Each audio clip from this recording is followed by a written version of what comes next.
سلام و خیلی خوش اومدید به کانال یوتیوب من. امروز یک شنبه است، 19 آپریل. من امروز تصمیم گرفتم که یه چالشی رو بذارم با همسرم. الان اومدیم بیرون برای قدم زدن. بعد من گفتم چند تا سوال بپرسم ازش راجع به اینکه چون من امروز کاری انجام ندادم، حداقل در راستای این برنامه‌ریزی خودم یه چند تا سوال ازش بپرسم، بگم اگه اون می‌خواد همچین برنامه‌ریزی بکنه چیکار می‌کرد. نظرات مختلف میتونه مفید باشه و اینکه شاید به درد شما هم بخوره، مثلا یه نفر از ایده همسر من خوشش بیاد. حالا من می‌خوام من یادم رفت بگم من با همسرم به زبان انگلیسی صحبت می‌کنم، ولی خب تو یوتیوب زیرنویس انگلیسیش میاد دیگه. تا اونجا که خودم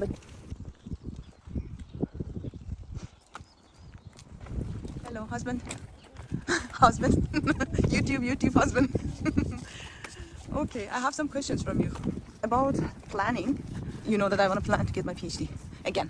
So I want to ask some questions to know your ideas also. If you would be in my shoes, what would you have done? Yeah. Okay, so if just right now you decide to do your PhD and you start it again, like what I want to do, which activity you would have cut from your life for these duration? Yeah, for these 4 or 5 years.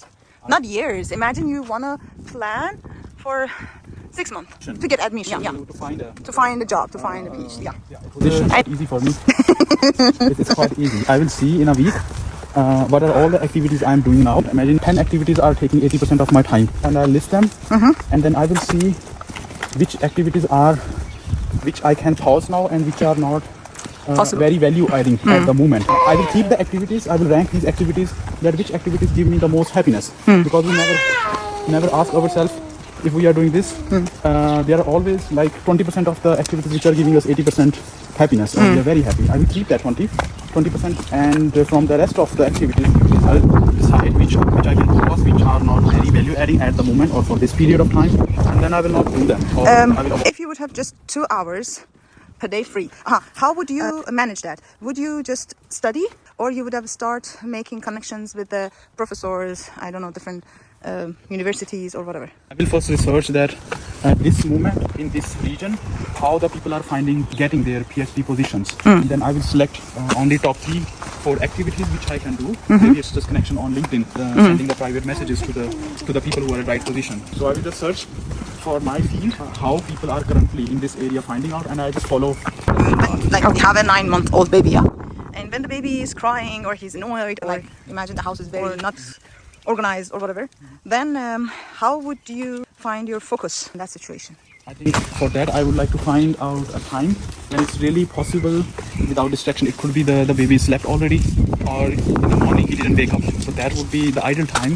The most important thing would be for me to do the things at similar time every day, so that we have the So you keep it as a routine. As a routine, that 2 hours are blocked, and I will not do anything else except taking care of my baby in case he's crying a lot. So you would have spent time during the day just with your baby, and you would have wake up early in the morning before he wakes up, and like 2 hours or 3 hours, whatever, you would have done something, and then the rest of the day you wouldn't do any research or... No, that would be spontaneous, that baby is sleeping and the house is already organized, and then you can spend time to do that. But that 2-3 hours is like the minimum that should happen every single day at the same time, so that the routine is not missing. The baby is waking up at you say at 5 o'clock, 5:30, yeah. 5:30 he's waking up, and you know you have the time till then either you work on PhD in the evening 2 hours, then he slept at 6 or 7 p.m. Then you spend 2 hours there without doing anything, or you sleep at 9 o'clock or 8 o'clock in the evening, and then your sleep will be complete, and then you wake up in the morning. So then you don't expect anything from me.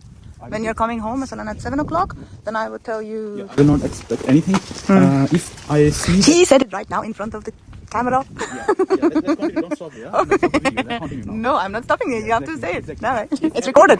If you're at 8 o'clock in the evening, I see you are watching TV. Oh, okay. Or if I see you are on Instagram and going through the reels again, then I will expect that you help when I come tired after 12 hours of being outside of the home. Okay. Then I will expect it. But if I see you are in the bed, you're sleeping, or you're preparing for a PhD, then you can continue. Then I wouldn't expect anything. Okay. It's clear. I know what's the priority. Okay.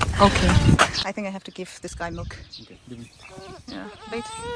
Oh my God, he is so beautiful. Imagine you have a plan for yourself, and after 1 month, you see that you're not getting the result which you want, or you expected. then what would you do? Would you just stop it or continue? That no, for example, 1 month is less, I have to see more or whatever, or you would change the plan. I think it would be very helpful from the beginning if there is a plan that how long I want to stick to that plan. If I'm not getting the result in 4 weeks or in 8 weeks or in 2 weeks. Yeah, you put it. So you put it from the 4 beginning. weeks. Yeah, you from the beginning, depending on your plan, you say this is the result, and even if I don't get result in 1 week, I will still continue doing it until 4 weeks. So No, after 4 weeks, yeah. you don't have 4 weeks. You don't have the results. Okay. Then definitely you have to optimize. You have to change the strategy. So if the results were very less, then you optimize the plan.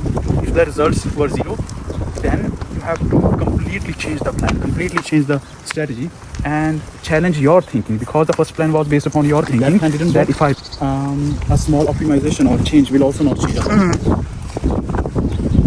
So if you wanted to change your field again, like me, then what would be your biggest fear?